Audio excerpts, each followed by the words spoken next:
Welcome to a special holiday episode of AmSnow TV. I'm your host, Mark Boncher, and with me as always is the uncomfortable in front of the camera guy, Ross Halverson. Wait, what? Are we rolling? Hey, why are we calling this a special holiday episode? There's no presents here. Well, we're calling it a holiday episode because it's close to the holidays that you're obviously celebrating in your own special way. Gotcha. Wait, what? Never mind. We know a lot of you have already been out slicing down the trails and shredding the POW, but we've got some useful tech tips in this episode. We sure do. We've got advice on how to properly pair your traction products and how to extend the life and performance of your engine. You might want to pay close attention here, Mark. Hey, buddy, my engine is running just fine. Plus, I'm aerodynamic. Well, we've got plenty of performance action footage in store for this episode. We sure do. We've got race footage and racer insights from the first laps of the cross-country season. We've also got a behind-the-scenes look at our AmSnow New York Shootout hosted by our friends at Dynotech Research. So don't go anywhere. The action starts with a first look at round one of the Cor Powersports cross-country race series in Houghton, Michigan. Stay tuned.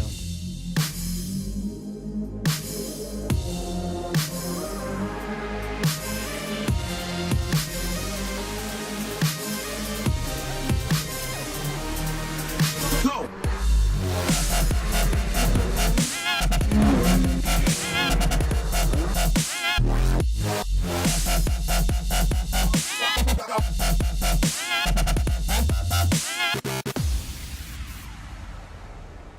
Welcome back to AmSnow TV. Our own race contributor Todd Myers of Cor Powersports gave us an exclusive look of the first cross-country race of the season, including the first race action seen from Polaris' new AXYS sleds. Take a look.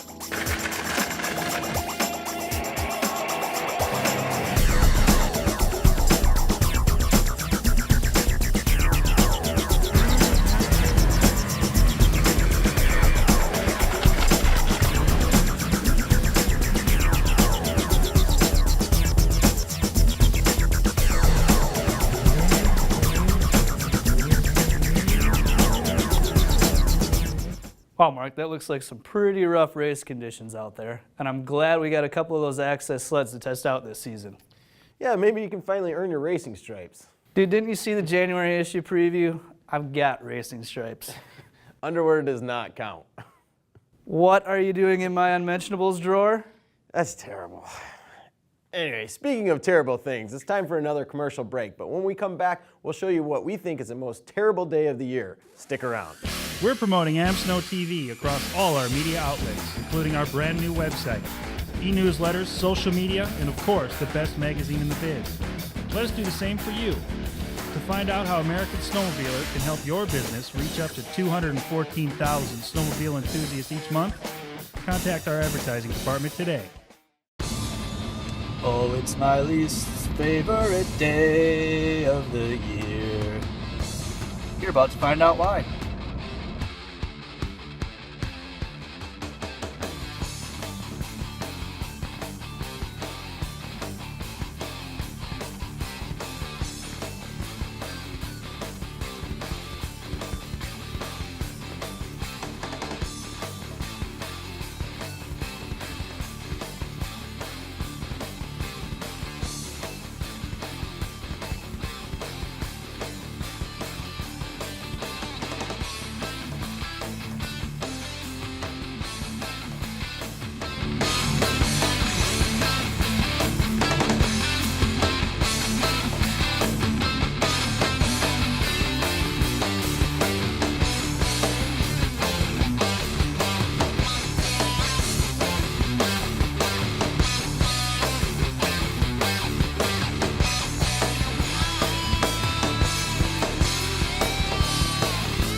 Wow, that was 800 plus studs in one day. No wonder I'm still hurting.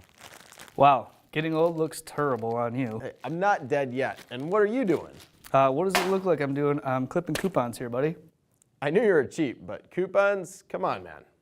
Well, there's one thing I don't go cheap on, and that's oil. OEM-specific lubricants only in my sleds. They're a little more spendy, but way worth it. Oh, is that so, mister? I'll let you buy the first round. Yeah, it is, Mr. Next One is on me.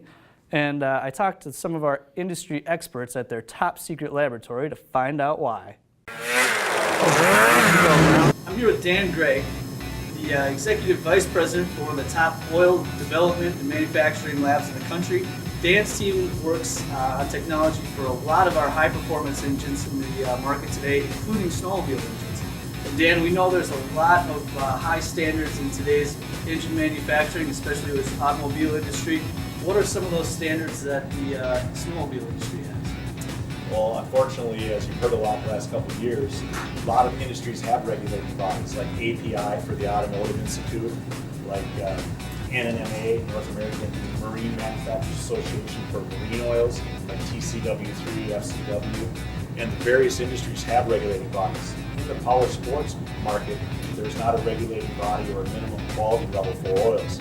So it's up to the OEM to develop their own quality standards and their own performance standards.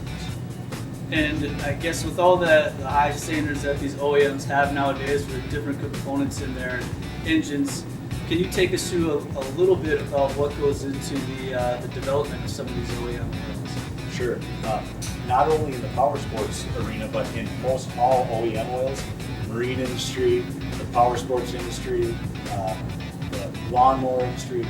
Whenever you see an OEM, they have engineers that are building oils specific to their engine platform. So when an OEM designs an oil, they're actually designing an oil as if it's a component of the engine, like they would a crankshaft or a piston or a ring or gear case. They're actually designing oil as part of the performance criteria, so it's actually a part.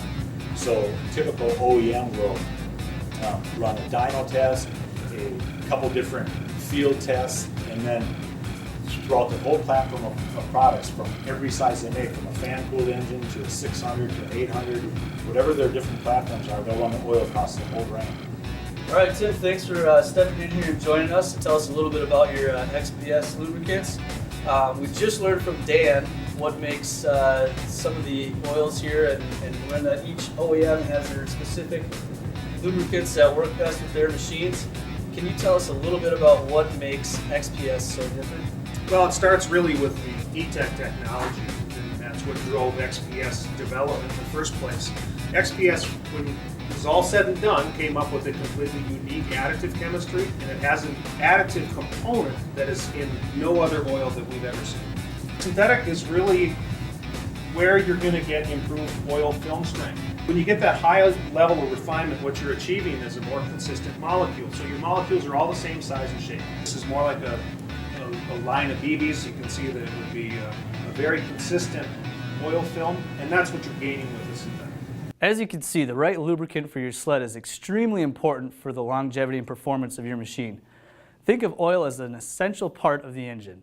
You wouldn't just throw any random spark plug in your sled, and you should think the same way with your lubricants. We're going to take a quick break, but when we come back, it's back to the action with a behind-the-scenes look at the 25th running of the AmSnow New York Shootout. Did you know you can have North America's most trusted snowmobile voice at your fingertips wherever you go? Digital subscriptions are available from a variety of sources for your tablet or smartphone. It includes 6 issues of American Snowmobiler for just $14.95, or combine it with your print subscription for just another $1 per issue. Visit AmSnow.com for more details. And while you're there, don't forget to register as a website user and sign up for our e-newsletter. Welcome back. Our final segment today takes you out to Woodgate, New York, where AmSnow and Dynotech Research hosted the 25th annual American Snowmobiler New York Shootout. It's a great way to kick off the snow season. We dyno the stock sleds for horsepower numbers and then run them down the quarter mile so consumers can see exactly what they're buying. And that's not all. We've got a full stable of aftermarket mod sleds and lake racers ready to rumble. So sit back, relax, as we take you on a tour of the pits and down to the track.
I'll bet you're wondering how it all turned out. You'll have to pick up a copy of AmSnow's February issue on newsstands January 20th. And remember, this is info you will only find in American Snowmobiler magazine. Way to leave him hanging, buddy. Wait, was that a compliment? Until next time, I'm Mark. I'm Ross, and remember, AmSnow is your source for snowmobiling year-round.